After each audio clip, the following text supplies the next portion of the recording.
To another episode of I Am Tired of Church. But today I want to talk about contentment. Contentment with our children. A lot of times we put this burden on our children that we don't have to put on them. Many times we try to tell the children when they're young, oh yeah, when you go to college, when you be a doctor, as if that's the greatest thing. We look at it as that's what we consider success. And we burden ourselves with that trash. I mean, that's fine if that's what they want to do, but you don't start brainwashing the child from the age of 6. It's no different than if I had my child and I say, you're going to be a baseball player when you get older, son. When in reality, that's difficult. You're going to be a football star and play for the NFL. Play quarterback for the Giants. I mean, and you hear me saying that to my child all the time, you're going to say, man, it's crazy. But it's no different than us parents to try to force our kids to go to college. To be content with them, you just to be happy with who they are. Happy that they're there. Happy that they're alive. Happy that they're healthy. Happy that they're breathing. Be content with how God made them. We try to somehow steer these children a certain way of perfection. When you get older, this is what you're going to do. When in reality, most of us adults are not doing what we would really love to do. Would you, at your job right now, is that what your dream was? Most likely not. But yet, you're trying to steer this kid down this path. You know what? That child is going to grow up and it's going to be no different than you and me. I want to do this and then change their mind. I want to do this.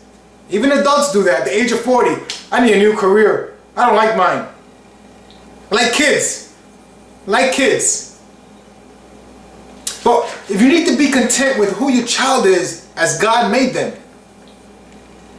Your child might be a person of a strong personality, might not want to play with other kids. Stop trying to force them. This is the problem these days with the schools. If there's a child who just likes to be a child and gets all rowdy in class, and right away they want to hook him up with some medicine.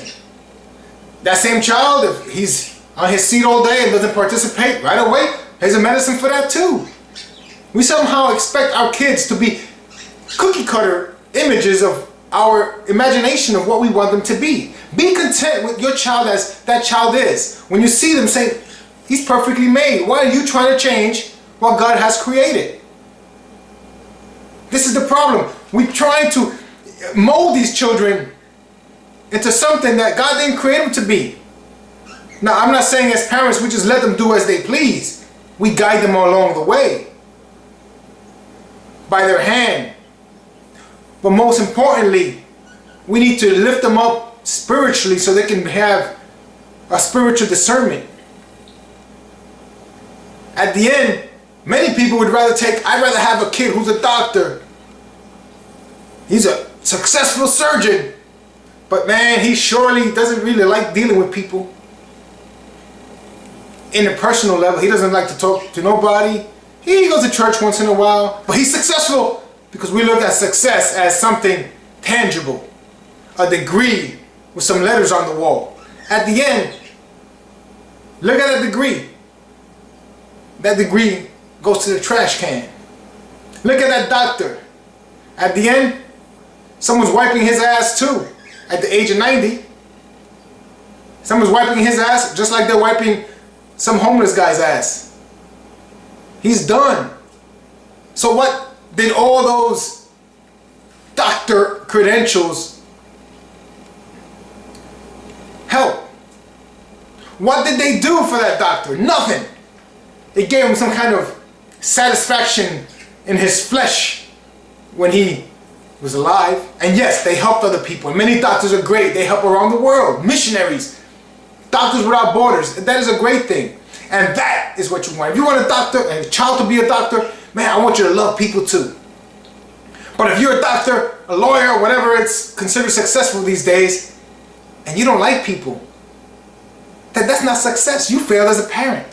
Your job is to try to mold that child to be a person who loves people, who has a heart for helping and sharing, has a heart for living, has a life, is full of joy. This is what you want, a person who knows how to overcome obstacles and live. This is what, as parents, we need to seek and search for in our children.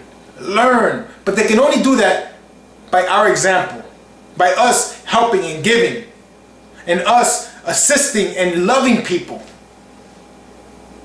We need to get away from just come to church every Sunday, and you think that kid is going to go to church every Sunday, and he might, and then we consider that I'm a successful parent. My child is still a believer.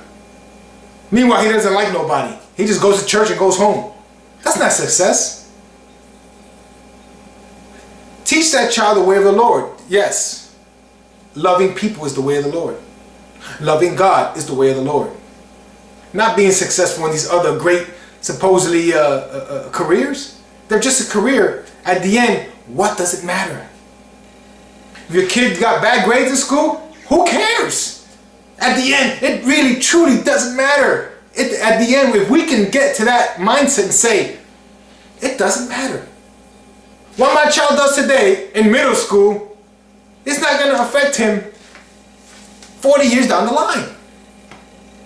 He failed the spelling test, so what? You probably would have failed it too.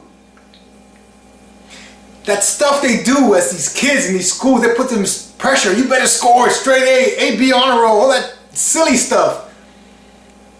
But they don't let them live as children. They try to have this robotic system of education. And they get out of there and they barely know how to do proper mathematics. Why? Because we're trying to make this cookie cutter image of what a good citizen is, or what a successful citizen. Success is, you got good grades. Why is that success? At the end, it does not matter. It does not matter if they don't know how to live, how to impact other people's lives. This is what we want our children to do. Grow up, remember, because they're only children for a little while. But then when they become young men and women and they start taking on responsibilities, it gives you a pleasure to say, wow, he tackled that, he fell, he got up, she fell. She stood down for a while, but she got up. She became a woman. And then they take care of you. Then they take care of you. But let's stop trying to pressure our children to do something that they probably weren't meant to do.